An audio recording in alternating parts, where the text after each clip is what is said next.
episode of Randall Responds.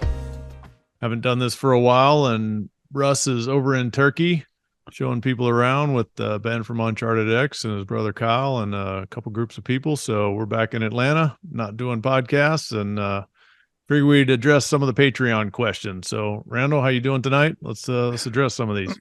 Let's do. Yeah, I'm doing well, Brad. Good to see you after our week-long tour exploring some of the some of the backwoods of Kentucky. Some pretty amazing stuff we saw, I must admit.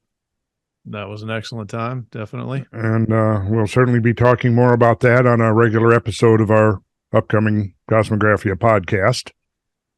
Definitely. Got some live shows coming up once the guys are back stateside. And then also, we've already set some dates for the next Cumberland tour. We're going to revisit the Middle Cumberland late this year. We're looking at doing it over Halloween. So yeah, that'll be a fun one. That will be very fun. More of that coming in the news over the next 6 months. All right, well, let's get on cranked up here. The Patreon address, if you want to be a regular contributor, it can be done through our howto.com channel. But if you want to do it through Patreon, a lot of people contribute to other artists and content creators on Patreon. So it's just patreon.com/Randall Carlson. And of course, we'll have that down in the description. Multiple different levels. And his brother Rowan and our creative director Laura keep on that and get some special bonus content out. And I try to give them some videos every once in a while. And they've been sharing some of my highly detailed digital elevation models that are my background sometimes. So join us that way and help support Randall's work. Oh, thank you, Brad. Yeah, man. I guess it's worth putting up. Yeah, I guess it's worth putting up with you after all. I was trying to talk over you saying that. No, people have to understand that Minnesotans oftentimes have a pretty deep-rooted sense of irony. Oh, that's Minnesota thing. Okay. Well, it just seems to be prevalent. I don't know. It might have something to do with surviving a Minnesota winter. For sure. And you're prone to quoting the movie Fargo. So yes, I am. There's plenty of that in that crazy black comedy. All right, well, let's get going here. We got a guy in Northeast Georgia asking a question, and this is from Jeremy. And he says, "Hello, Randall, all the guys at Cosmographia. I would like to first thank you for everything y'all do. 2 years ago, my good friend had me check out Graham Hancock, and I haven't looked back since. Once I made it through most of Graham's books, I started watching the episodes of Joe Rogan that y'all were on and finally found your YouTube channel. Slowly but surely, I've been working my way through all your videos and can't get enough of them. I live in the very northeast tip of Georgia and was wondering if there are any good places to explore nearby me to see and experience some of the things y'all discuss on the show. Again, thank y'all greatly for all you do." That's Jeremy. That's Jeremy. That's right. Gosh, Jeremy, I almost feel like I should be asking you if you live up there in the northeast corner. I'm guessing you must be in Rabun County. You know, the places, I mean, we both know that there's tons of incredible waterfalls up that way. Certainly, rafting on the Chattooga, that was something I used to love to do, and that's an amazing river. Brasstown Bald, I guess you've been up there. Brasstown Bald is the highest point in Georgia. Spectacular views from the top, and you can drive up. So, what else? Tallulah Gorge is an excellent perspective, and I've definitely convinced myself that there's been some catastrophic flows through Tallulah Gorge. And in fact, as we see all over the southern Appalachians, there is a lot of creeks and hollows that are littered with gigantic boulders that are way beyond the capacity of the modern creeks to transport. That, along with some of the sheer walled cliffs that you see, taken together. Oh, numerous potholes. Let me see, Brad, you said potholes up there by, which ones were you referencing up there by Cashiers, I believe? Right. I was trying to remember the name of the river up there. It's been 20 years since we were there. The Tuckasegee. Now But the the one, yeah, we were just below that dam. Yeah, that's the Tuckasegee. That would be a great hike up there. Except make sure you find out when they're going to release the dam, because let's see, they actually had some fatalities up there years ago when somebody was uninformed about the fact that they were going to release the dam. And that would be an interesting trip if we found out when and go up there and there was a way to witness that. But yeah, the Tuckasegee River, in some of our in one of my slideshows, I've got some slides that were taken from the Tuckasegee. Now that's not in Georgia, but it is in Tennessee, and it's not far. In fact, if you drive up that route that goes up through Cornelia and then or up through Dillard and then up to Franklin, and then from Franklin over to Waynesville, what's that route there? It takes you through Silva. Right. Well, yeah, that's a long way around. You're getting up in North Carolina there, not Tennessee. Did I say Tennessee? I meant the area that we were exploring was North Carolina. Right. So Highlands, North Carolina is right up there, and the Cuyahoga River. I'm not sure how you say that one either, but there's plenty of waterfalls, and it's just a little farther down the road. Maybe it's 28 going over to Cashiers. There's a certain way to say that. It's not like the cashier at the grocery store. Right. But yeah, Tuckasegee River and those potholes are just incredible. And what was the place where there was the big 400 cliff that the dog ran off of? The Bonus Defeat. Bonus Defeat. That's right. We talked about that on the podcast. So yeah, there's plenty of things right in that union of South Carolina, North Carolina, and Georgia there. Water rafting and all kinds waterfalls of galore. So the Tuckasegee, when you're going up 23, 23 is the route you would take from Franklin, North Carolina, up through, like if you're headed up towards Waynesville, right as you get to 74 is what I go on. Yeah, there's like several of them named together, but yeah, I was going to say 441 is the main one. You go north, and that's what you go by Tallulah Falls. Right. Then you get into Clayton, and you can branch off from Clayton to get to Brasstown Bald and the War Woman. What's that trail out there that goes to another river and waterfalls? Well, you could spend a fun long weekend for sure over there. Oh yeah, it's War Woman. What is trail? I think that's it. It runs out of Clayton. Right. And so yeah, Jeremy, let us know what you find out there. There's no shortage. Get you a big paper map. Okay, there's War Woman Creek Falls. That's quite a nice place. There's so many falls up there that all you had to do is put in, waterfalls Northeast Georgia, and you'll get a whole list. I think Bradley, you and I have together or separate have probably been to just about all of them up there over the years. But yes, 23 goes up. I see. Yeah, it hits 74, and 74 actually follows the Tuckasegee River for a pretty good ways. But right there, as you're getting into Dillsboro, 23 crosses over the Tuckasegee there just before you hit 74. That's Silva, right? Yeah, it's Silva. You're into North Carolina at that point, but still not far from Northeast Georgia. Right. So I think we took probably 107 south, because we went through Cullowhee where the Western Carolina University is. I think we took that route down. That sounds right to me. And it was I think it was the Wolf Creek. There was the Wolf Creek Overlook, Bear Lake, Wolf Creek, those lakes down in there. Definitely worth exploring for sure. Yeah, but definitely beware of the dam releases. Yes. They've got sirens, but if you hear the siren, you better not be in there. Correct. All right. Well, report back to us, Jeremy. Let us know what you find. Share some good pictures if you get them. Yeah, man. All right. Well, let's jump on. Jump on. Right. We got us a list here for this evening. This is from Scott. And he's asking about the younger dryas impact hypothesis. Shouldn't it now be a theory at this point? Seems far more than a hypothesis now. Well, yes, Scott, I'm inclined with you. I certainly think it's time to have that discussion.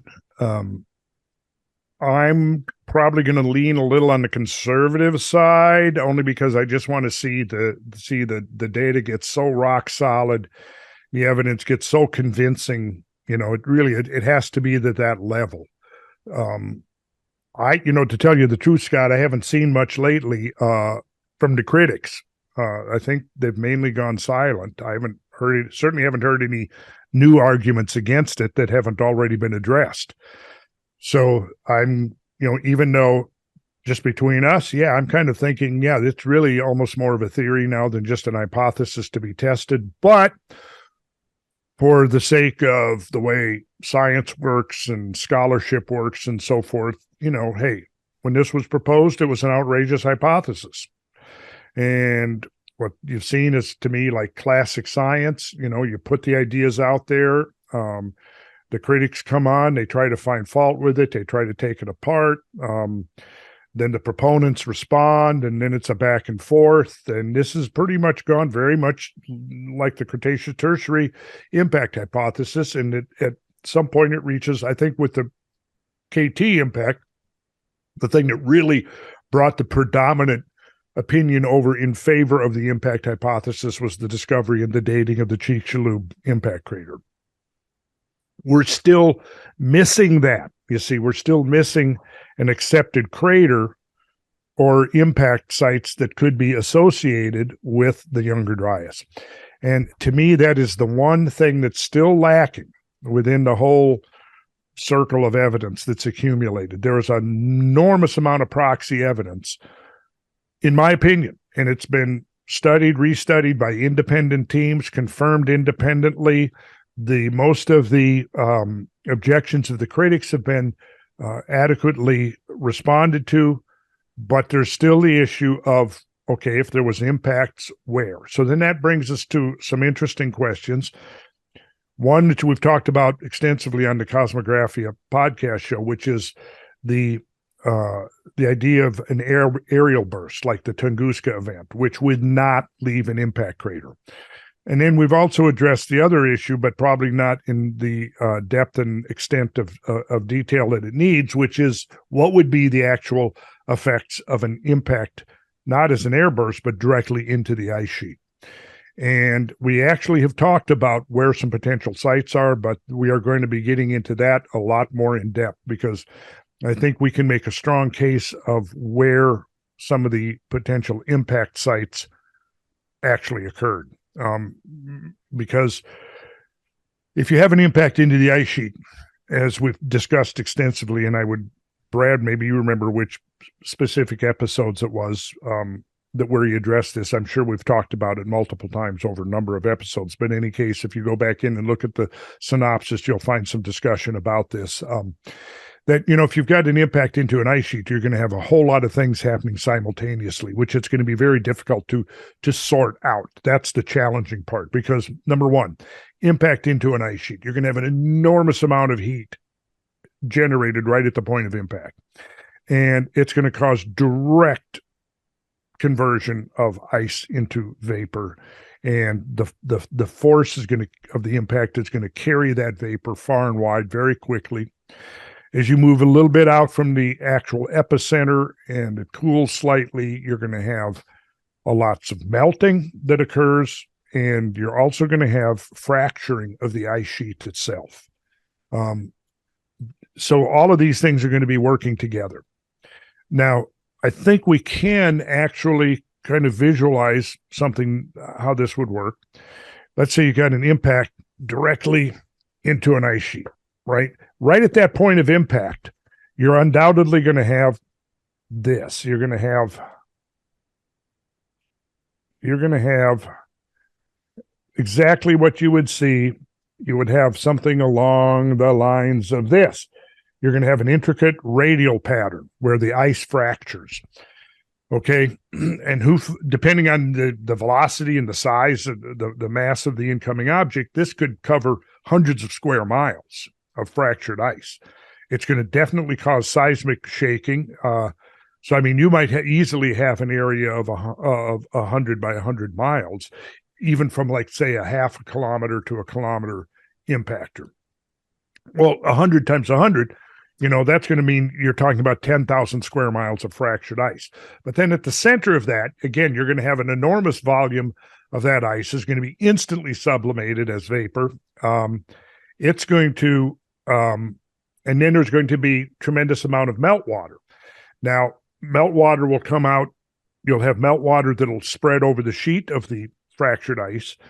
And then you will have the rain out of the water that's coming back out of the atmosphere. Just like an impact into land, you have the fallback breccia, which is the material that's coming back, falling out of the atmosphere, right? The stuff is blown up in the atmosphere, falls out of the atmosphere. And that stuff that's falling out, it can be, depending again on where its relationship is with the exact epicenter. If it's liquefied as molten material, it's going to come back down in the form of tektites, or even if it's crystallizing out of cooling vapor, it's going to come down as microtektites or microspherules. In the case of an impact into ice sheet, you're going to have enormous amounts of water precipitating back out of the atmosphere. This is going to most likely spread far beyond the geographic location of the impact itself. But then you're going to have tremendous rain out back right over the ice sheet. Didn't that say that several thousand square miles of fractured ice? So you're going to have a whole lot of water now that's got instant access to the base of the ice sheet. So once that happens and you have tremendous volumes of water pouring down through the fractured ice sheet to the base of the ice sheet, and the ice sheet has been conveniently fractured and broken up into pieces, I think what will then happen is that water will actually able to float. It'll lift up the fractured pieces of ice. And then, of course, it's going to be looking for its way out from under there. With all of that ice on top, it's going to be putting that water column under pressure, which is going to help to force it under the ice sheet. And that's why I'm of the mind, and I'll go ahead and throw this out there for anybody who wants to think about it further, why we've discussed drumlin fields and the significance of drumlin fields so frequently, and had people like Jerome Lessman on the show to talk about it, which is that the John Shaw theory is that highly pressurized subglacial water is fluvially reshaping the subglacial till into aerodynamic forms. But the objection basically boils down to the vast scale of the drumlin swarms, which would imply an enormous amount of subglacial water flowing. And this is what the critics have rejected. So anyways, Scott, I think that's kind of addresses your question, your point about the Younger Dryas impact theory. I'm with you, man, but I think I'm going to hold off until we make the case that we can say point A, B, C, and D impact points. And at that point, when we can actually agree and identify a point that could be an impact, and I think we've got a couple of prime candidates, at least 2 prime candidates that have not been published yet in the literature. When we get that and establish those to the point where we've got a consensus accruing around, yeah, we agree, it looks like this is a Younger Dryas impact. At that point, I'm going to go, okay, folks, time to call this a theory. Yeah, I'm glad you went there. That's kind of where my brain went. You got to prove where the impact site was. That's what they really wanted, like you mentioned, with the Chicxulub, what took them about 10 years to come up with. But yeah, I was thinking that might take us take a year off and get back to some of the research and get up to those sites that we've been studying on the maps and reading the papers, and we got to get back out there. As you mentioned, following those drumlin swarms. And, places that look like where possibly ice is fractured and just catastrophic drainages around. And actually it's something you got into on our last tour back there at Cumberland. So you got into some detail about Lake Nipigon, and then also Lake Saint Jean there, Mhm. that has up in Quebecia that has found, the proxies down there in Pennsylvania. Right. So Mhm. that's something you talked about on the podcast also. So there's several places that are highly, you know, provocative candidates. Yep. Right. So Yep. yeah, it's just going to take the time, and that's, those things, traveling costs money, and going and exploring. And, if you got scientific operations to drill cores to check these things out, I mean, all these things cost money. So Yep. people, some people want to, have difficulty that we're trying to make money doing these things, but this research costs. Absolutely it So, does.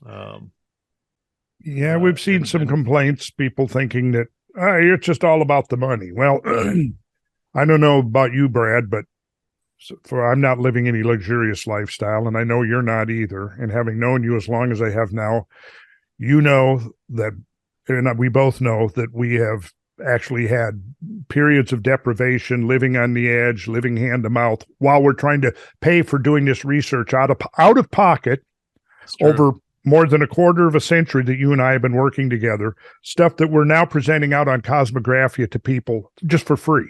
Free. How many thousands and thousands of dollars did we invest exploring these places on our own without, so, Tens and um, tens, and yeah, getting close yeah. to the 100, probably over Oh, 25 years, yeah. for sure. For sure. And now Yep. we are trying to take it to the next level. But to take it to the next level requires funds and resources. So we're not interested in hearing your complaints about that we're making too much money off of this or that, because I know Brad well enough to know that if he gets extra resources, extra funds, I know where he spends it. He's not spending it on some luxurious lifestyle, or on some drug habit or whatever. I know where Brad spends his money, and that's why I'm still hanging out with him after all these years.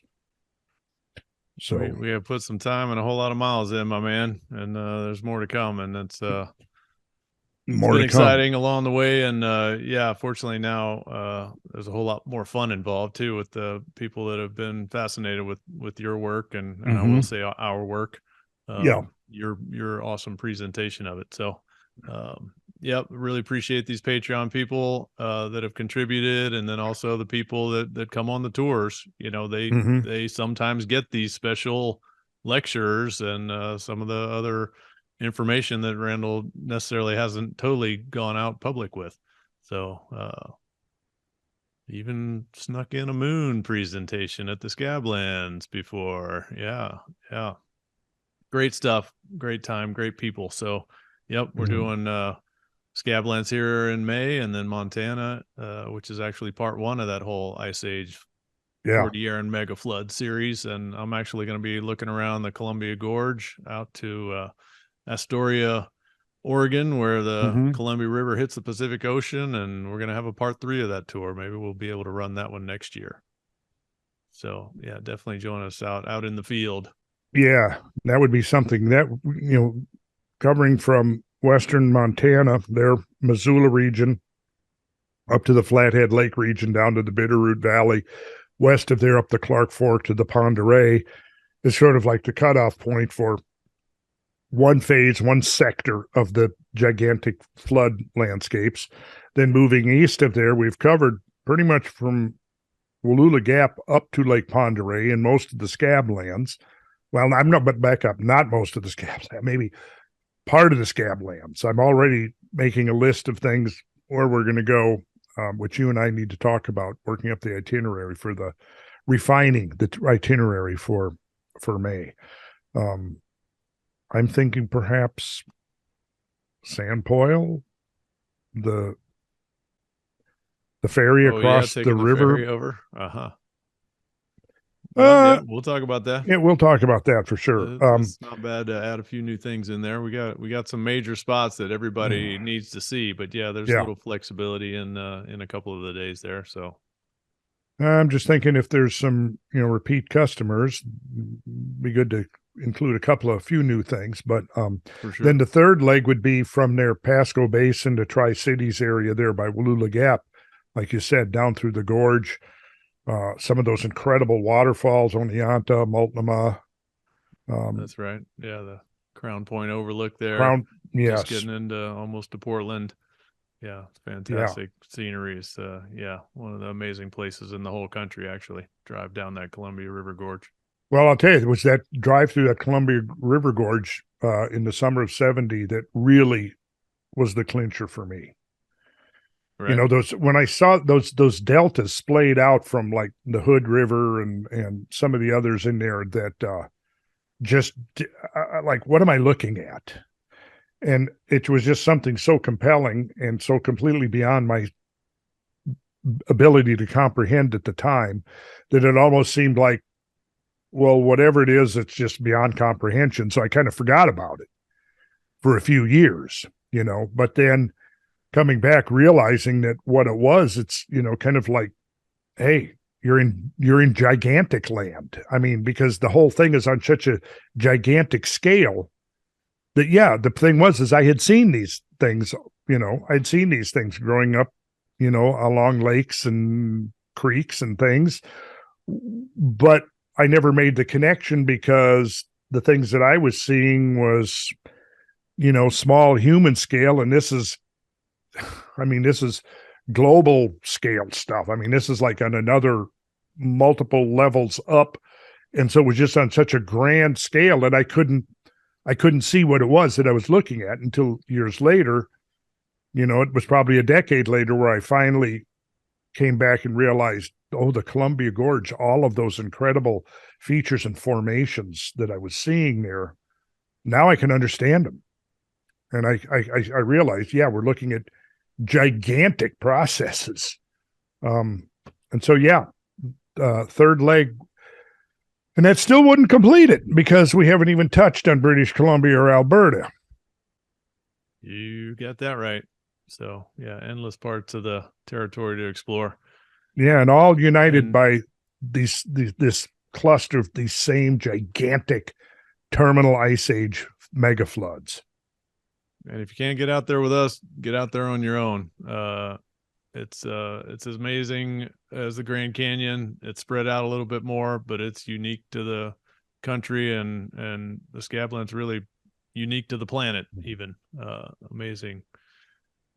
Yeah, just boggle your mind with the amount of water that created the erosion and the basalt out there, all the coulee. So, yep, I'm gonna say let's our next question's about Atlantis, the seamounts out in the Atlantic Ocean, Reynolds. So I'll say we stop this episode because that one may get into some details, but we can mention at this point,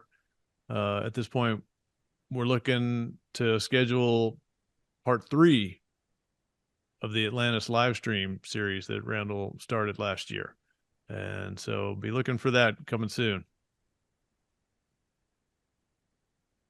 Right okay. On, Brad. All right. Well, let's wrap this one up, and we'll be back soon with another episode of Randall Response. Excellent. All right. Looking forward to it. Let's do it sooner rather than later. While we have the opportunity to do it, again, folks, we've been a couple of things that, you know, have been really taking up a lot of our time over the last couple of months, including traveling, but also some other stuff that we're going to be bringing to the table and sharing with you all. So it's not like we're all just sitting on the couch watching television or something. We're out there working. And when you don't hear from us, sometimes it's because we're out there working. We got a big pile of stuff that we're dealing with, and we're on the road or whatever. So a lot of new things, and yeah, looking forward to it. Yeah. Ever since we started the tours and the podcast, I don't have cable TV anymore. There's no time for that. Yeah, we gave up ours now about 2 years ago, and yeah, fortunately, I don't see the news that way also, so I don't miss that either. No. All right, let's wrap this baby up. And you know, do you want to well, any maps that you want to show that you were looking at for Northeast Georgia? Well, I guess we could do that. Gone now? No, I think I've still got them here. We could, and we'll have some. Yeah, I'd like to. The Atlantis question is a good one. We'll share some of the stuff about the seamounts, but overall, this is some of the things that since I concluded part 2 of the Atlantis live stream last year, I had additional information. Some people were asking me about a part 3. I just didn't feel like I had that information organized yet, and there was some gaps. I've been organizing it. I've been following some additional interesting lines of research, and yes, so a lot of things have come together in the last couple of months now that I feel like, yeah, there's enough new insight and information here to do a part 3.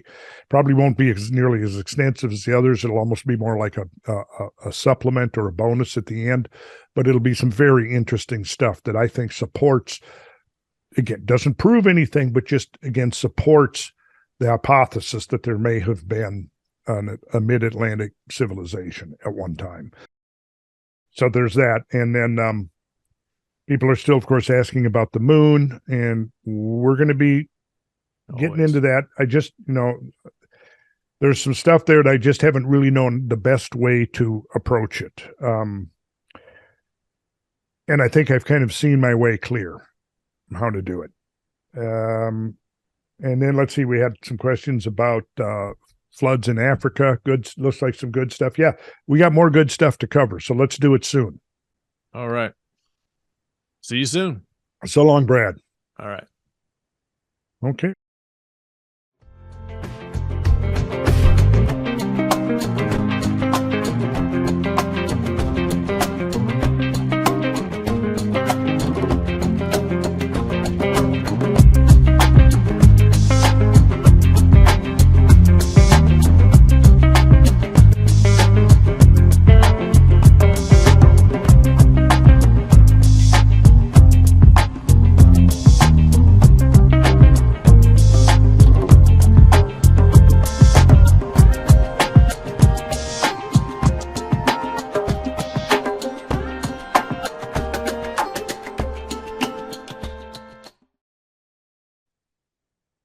Okay, well, yeah, so here's Tuckasegee River. All right, I see it now. Yep. Yeah, Callaway, Dillsboro.